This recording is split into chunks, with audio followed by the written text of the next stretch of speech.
Side Anis Anand from Brilliant coaching centre. आज आप लोगों को लाइट चैप्टर हम लोग को पढ़ना था फिजिक्स में। लाइट टॉपिक है हम लोग को, उसमें क्या है, इसका चैप्टर का नाम क्या है, रिफ्लेक्शन एंड रिफ्रैक्शन के बारे में।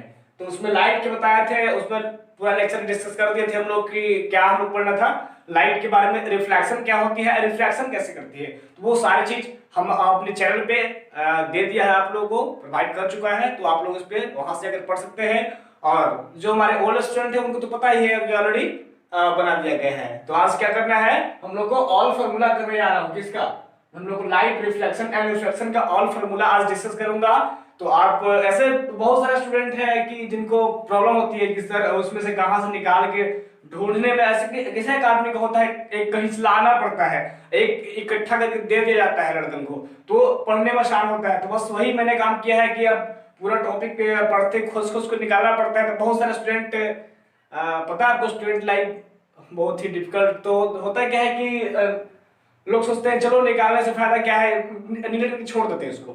मैंने क्या किया कि सारी फॉर्मूला को क्या किया, एक इकट्ठा कर दिया और एक जगह रख दिया, एक अलग से वीडियो उसको बना रखा है कि उसमें आप लोग को अपना कॉपी पे नोट करके बना सकते हैं। पढ़ने से क्या होगा कि इसके बाद मैंने अपने चैनल पे न्यूमेरिकल डालूंगा, तो न्यूमेरिकल बनाने समय या बनाते समय आप लोग को एक ठोप समझ में जो होता है ना कि डिफिकल्ट होगा, वो एक ठोप नहीं होगा, सारा का सारा आपको समझ में आ जाएगा। क्यों? क्योंकि आज मैंने बता रखा है all formula and sign convention के बारे में। साइन कन्वेंशन में बहुत सारे स्टूडेंट को दिक्कत होती है, सर साइन कन्वेंशन कैसे, कहां से कहां, ऊपर प्लस नीचे, बहुत सारे प्रॉब्लम होती रहती है। तो हमारे चैनल पे बहुत दिन के बाद ये वीडियो अपलोड हो रहा है, तो कुछ प्रॉब्लम होने के कारण वीडियो नहीं जा पा रही चैनल पे। तो कोई बात नहीं है, अब से कंटिन्यू जारी रहेगा वीडियो। कुछ तभी प्रॉब्लम के कारण वीडियो आप लोग को अपलोड नहीं किया जा रहा था, लेकिन कोई बात नहीं, अब से वीडियो पूरी तरह मैं ठीक हो गया हूँ और वीडियो अपलोड होगा। तो ठीक है, आज हम लोग देखना है क्या, लाइट के ऑल फार्मूला और साइन कन्वेंशन के बारे में। ये पढ़ने से होगा कि आपको न्यूमेरिकल जो बनाएंगे ना, सारा का सारा उसमें न्यूमेरिकल आपको क्लियर हो जाएगा। तो चलिए देखते हैं पहला क्या है। आप लोग पढ़े रिफ्रैक्टिव इंडेक्स के बारे में। देखिए बताया था दो मीडियम मैंने लिए, दो मीडियम लिया, एक क्या किया कि एक मतलब इधर से आएगा तो क्या मान लिया इसको इंसिडेंट हो गया, और ये एंगल हो गया इंसिडेंट एंगल, और रिफ्रैक्टिव इंडेक्स हो गया। यहाँ पे रिफ्रैक्टिव ले लिया यहाँ पे एंगल। तो होता क्या है कि रिफ्रैक्टिव इंडेक्स या स्नेल्स लॉ से फॉर्मूला निकाल सकते हैं इसको हम।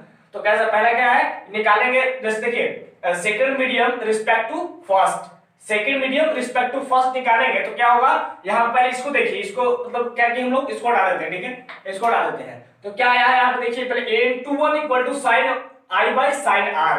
लोग हम लोग पढ़ चुके फॉर्मूला में, sine I sine R lecture ऊपर डिस्कस कर दिया गया है। तो फॉर्मूला क्या होगा, n21 हो जाएगा यहाँ से, और डायरेक्ट यहाँ से क्या निकाल सकते हैं, तो ये हो गया, और यहाँ से ये निकाल सकते हैं हम लोग कि जब स्पीड ऑफ लाइट रहेगा यहाँ पे, तो वैसा ही करना है, स्पीड ऑफ लाइट में क्या होगा, c1 बाई c2 हो जाएगा। तो आप लोग को समझ सकते हैं यहाँ पे क्या होगा, रिफ्रैक्टिव इंडेक्स जहां रहेगा वहां पे n के टर्म में आएगा, और स्पीड ऑफ लाइट रहेगा वहां पे c के टर्म में आएगा। तो क्या होगा, c1 बाई c2 यहाँ पे मैंने दे रखा है। और आपसे कोई पूछेगा कि सर n21 में दिया गया है, आपको n21 दिया गया है, तो क्या n12 नहीं निकलेगा? तो बस कुछ नहीं करना है भाई, एक छोटा सा कोई नहीं, यहाँ पर रेसिप्रोकल आपको पता होगा, मैथ में पढ़े होंगे रेसिप्रोकल मतलब जस्ट उसका अपोजिट उल्टा। तो क्या करना है, n21 को बोलेगा निकालने के लिए n12 में, तो क्या करना है, n21 को 1 बाई n12 कर देना है। क्या करना है, n21 को क्या करना है, रेसिप्रोकल 1 बाई n12 कर देना है। तो यही मैंने किया था। देखिए यहाँ पे n21 को निकालना है n1 के टर्म में, n12 के टर्म में, तो क्या करना है 1 बाई n12, यहाँ पे क्या रेसिप्रोकल मैंने दे रखा है। अब आपसे पूछेगा कि n21 को क्या कहेगा, मेन टर्म यही है, मेन टर्म यही है। बोलेगा कि n21 को आपसे पूछेगा कि n21 को एब्सोल्यूट रिफ्रैक्टिव इंडेक्स में कैसे बना सकते हैं। तो देखिए n21 को एब्सोल्यूट रिफ्रैक्टिव इंडेक्स में करेंगे हम लोग, क्या देखेंगे, क्या देखना है हम लोग को,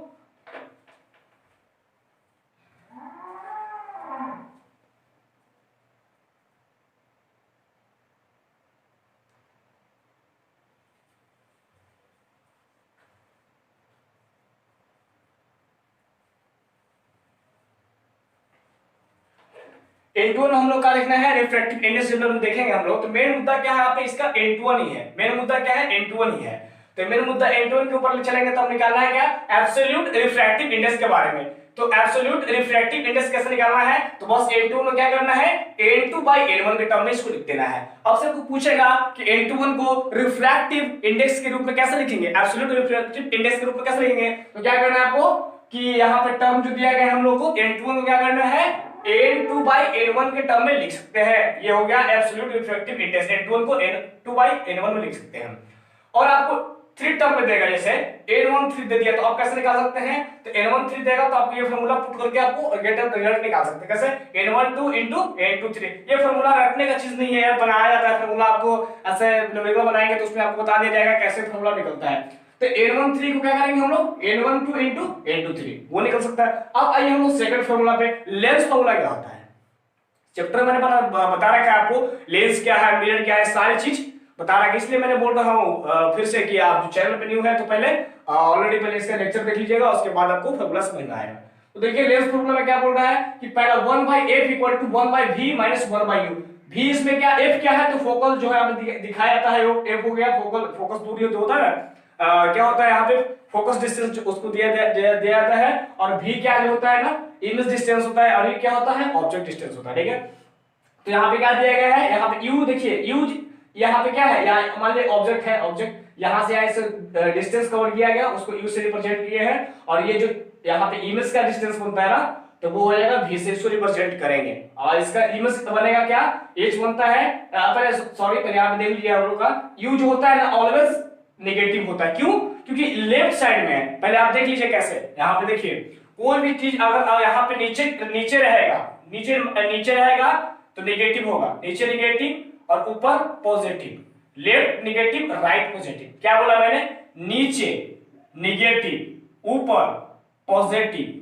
यहां पे बोला क्या मैंने, यहां क्या बोला कि यहां पे रहेगा, आप लोग को देखिए यहां पे रहेगा ऐसे, लेफ्ट में रहेगा नेगेटिव रहेगा, और राइट में क्या रहेगा, पॉजिटिव। तो जस्ट यहां पे ऐसा ही किया है मैंने कि लेफ्ट में नेगेटिव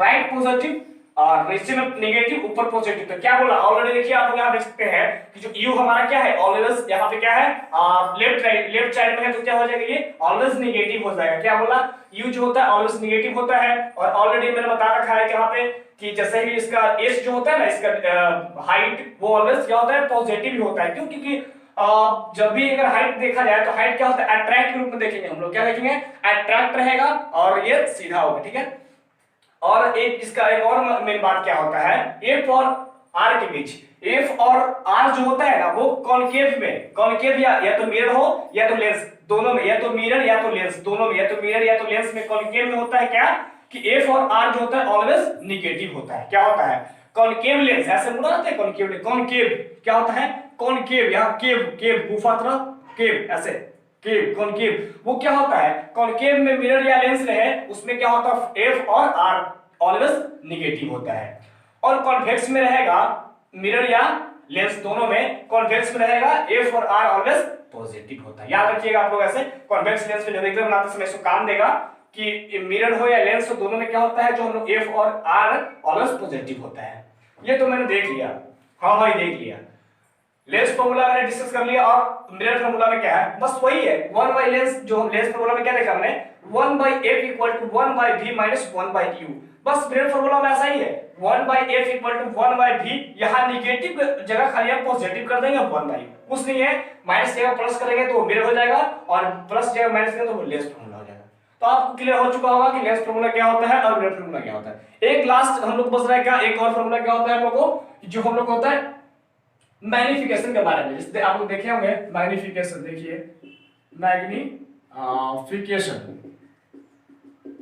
मैग्निफिकेशन क्या होता है। तो मैग्निफिकेशन मैंने ऑलरेडी चैप्टर पढ़ा चुका हूं, तो आप देख लीजिए कि मैग्निफिकेशन का एक फॉर्मूला क्या होता है, h'/h। ये क्या होगा, ये दोनों h'/h जो है ना, ये मिरर हो या लेंस, दोनों में काम देगा, सेम फॉर्मूला रहेगा। आपसे पूछा है कि मैग्निफिकेशन का जो फॉर्मूला होता है वो फॉर्मूला क्या होता है, लेंस हो या मिरर हो, दोनों में सेम चलता है h'/h। हाँ, लेकिन ये इसी टर्म यही फॉर्मूला m बराबर क्या होता है, एक और फॉर्मूला होता है v/u। तो ये लेंस में हो जाएगा v/u, मिरर में हो जाएगा -v/u। आप समझ सकते हैं कैसे, m इक्वल टू v/u है ना फॉर्मूला, तो क्या लेंस में जो होता है ऑलरेडी पॉजिटिव रहेगा, v/u रहेगा। जैसे मिरर में डाल देंगे इसको तो क्या होगा, मिरर में क्या होता है -v/u। तो आप समझ सकते हैं कि m बराबर जो होता है मिरर में -v/u, लेंस में रहेगा तो v/u। तो मैंने पूरा का पूरा डिस्कस कर दिया, जो लाइट का हम लोग को पढ़ना है ना, लाइट का पूरा मैंने यहाँ पे ऑल फॉर्मूला डिस्कस कर दिया हूँ, और आप पूरे अच्छी तरह से रेडी रहिएगा, पूरा इसको याद करके समझ सकते हैं कैसे कैसे क्या होता है, पूरा रेडी रहिएगा और धुआंधार चलेगा न्यूमेरिकल आपको। और न्यूमेरिकल में कहीं भी दिक्कत नहीं होना चाहिए आपको, क्योंकि पूरा का पूरा ये फॉर्मूला साइन करने से पूरा क्लियर रहेगा। तो ऑलरेडी एक बार फिर से समझ सकते हैं न्यूमेरिकल के बारे में। तो ठीक है, आज तक इतने, टेल देम गुड बाय, और बने रहिए हमारे साथ और मिलते हैं नेक्स्ट वीडियो में न्यूमेरिकल के साथ।